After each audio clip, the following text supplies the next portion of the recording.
அட என்னடா இது நான் கப்பி ஃபிஷ் வளர்க்க கேட்டனா இல்லை ஃபீடிங் போட கேட்டனான்னு மாதிரி தான் ஆகிப்போச்சு. நம்ம செல்லர் பார்த்தீங்கன்னா சென்னையிலேருந்து சென்ட் பண்ணியிருந்தார். நம்மளுக்கு அது வந்து எஸ்டி கொரியர் வழியாக வந்திருந்தது. ஸோ அதை நான் கலெக்ட் பண்ணிட்டு பார்த்தீங்கன்னா வீட்டுக்கு போய்ட்டு அன்பாக்ஸ் பண்ணுறதுக்கு. ஓகே, அன்பாக்ஸ் பண்ணேன். ரியலி பார்த்தீங்கன்னா பேக்கிங்லாம் சூப்பராக இருந்துச்சு. சொல்லணும், நியூஸ் பேப்பரில் வச்சு பக்காவாக பேக் பண்ணியிருந்தார். அதனால நம்ம வந்து கொஞ்சம் ஃப்ரீயாக காம்ப்ளிமெண்ட்டாக பிளான் வேறு கொடுத்துருந்தாரு கப்பி கிராஸு. அதுவும் நல்லா ஃப்ரெஷ்ஷாக இருந்துச்சு. நெக்ஸ்ட்டு பார்த்தீங்கன்னா வந்து நியூஸ் பேப்பரில் எடுத்து நம்ம ஃபிஷ்ஷை வந்து ஓப்பன் பண்ண ஆரம்பிச்சிடலாம். ஓகே, ஃபிஷ்ஷை வந்து நான் வந்து ஓப்பன் பண்ண ஆரம்பிச்சிட்டேன். பார்த்தவங்களுக்கு தெரியும். ஆல்சோ வாட்டர் லீக்காக இருந்தது கண்டிப்பாக அந்த பேக்கில்.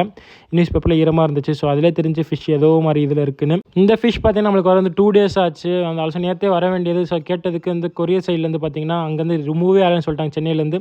நான் இவருக்கு வந்து கால் பண்ணி வர கேட்டேன், ப்ரோ அந்த மாதிரி ஃபிஷ் எல்லாம் வரல ப்ரோ அப்படின்னதுக்கு. ஆக்சிஜன் அடைச்சிக்கலாம் எனக்கு இல்லை ஒரு ஆக்சிஜன்லாம் அடைக்கல, பட் இருந்தாலும் பார்த்தீங்கன்னா ஃபிஷ் வந்து உங்களுக்கு சேஃபாக வந்துடும், பிரச்சனை இல்லை ப்ரோ அப்படின்னா ஆல்ரெடி சென்ட் பண்ணியிருக்கேன் இந்த மாதிரிலாம் அப்படின்னாரு.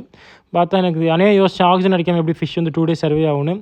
பட் அதே மாதிரி தான் சர்வே ஆகலை, எந்த ஃபிஷ்மே சர்வே ஆகலை. எனக்கே ரொம்ப வருத்தமாக இருந்துச்சு. பார்த்தவங்களுக்கே தெரியும் எல்லா ஃபிஷ்மே செத்து போச்சான்னு ஒரு திருப்பி வர செக் பண்ணி பார்த்தேன். அந்த ஆல்சோ எல்லாமே செத்து போய் தான் இருந்துச்சு. ஸோ நான் வந்து திருப்பி பார்த்தீங்கன்னா எடுத்த கவர் எல்லாத்தையும் வந்து செக் பண்ணி பார்த்தேன். எனக்கு ரொம்ப ஷாக்கு. ரியலி எல்லாமே குவாலிட்டி சூப்பராக இருக்குது, பட் ஃபிஷ் எல்லாம் செத்து போச்சு. அதான் வருத்தமாக இருந்துச்சு. அந்த ஆல்சோ அவர் ஒரே மிஸ்டேக் என்ன ஆக்சிஜன் அடிக்காமல் பேக் பண்ணிட்டாரு. அதான் ஒரு மிஸ்டேக்கு.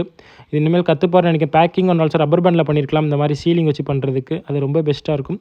ஓகே, எல்லாத்தையும் நான் வந்து குப்பை மாதிரி தூக்கி போட்டு தள்ளி விட்டேங்க. ரியலி செம்ம கடுப்பாயிடுச்சு. A few moments later. இதாங்க அந்த ஸ்டோரி. ஃபஸ்ட்டு வந்து அவருக்கு பார்த்தீங்கன்னா கொரியர் போட்டு ஸ்லிப்லாம் அனுப்புனார். இத்தனைக்கும் இன்ஸ்டாவில் வீடியோலாம் போடுங்க ப்ரோ, டேக் பண்ணுங்கலாம் சொன்னார். ஓகே ப்ரோனே, நான் கொரியர் அன்றைக்கே வரும்னே இல்லை ப்ரோ நாளைக்கு வந்துடும், பட் இந்த ஆக்சிஜன் அடிக்கலனாரு. அதிலே எனக்கு ஷாக் ஆயிடுச்சு, ஆக்சிஜன் அடிக்காமல் எப்படி ஃபிஷ் தாங்குன்னு. நெக்ஸ்ட்டு பார்த்தீங்கன்னா வந்து நானும் வீடியோலாம் எடுத்து அனுப்புனேன், இந்த மாதிரி எதுவுமே வீடியோ இல்லை ப்ரோன்னு. அவர் அதுக்கு வந்துட்டு ஓகே ப்ரோ நான் ரீஃபண்ட் பண்ணிடுறேன் ப்ரோ, காலில் நல்லா டீசெண்டாக பேசுகிறேன். மித்த செல்லராக இருந்தால் கண்டிப்பாக வந்து இது ரெஸ்பாண்ட் கூட பண்ணியிருக்க மாட்டாங்க.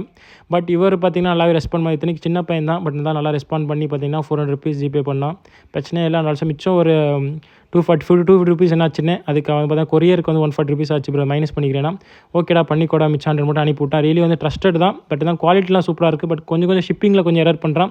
ஷிப்பிங் வந்து கொஞ்சம் ஆக்சிஜன் அந்த பேக்கிங்லாம் பக்காவாக பண்ணால் அவன்கிட்ட கண்டிப்பாக ஆர்டர் பண்ணலாம். ஸோ நீங்களும் வந்து ட்ரை பண்ணுங்கள், பட் அது வந்து உங்கள் ரிஸ்க்கில் ட்ரை பண்ணுங்கள். ஷிப்பிங்லாம் வந்து எப்படி என்னென்னு பார்த்துட்டு. இந்த மாதிரி நிறைய சிலர் வந்து பேக் பண்ண தெரியாமல் வந்து ஷிப்பிங் போட்டு விட்றாங்க. ஸோ நீங்களும் சேஃபாக ஆர்டர் பண்ணுங்கள். See you in the next video. Bye bye.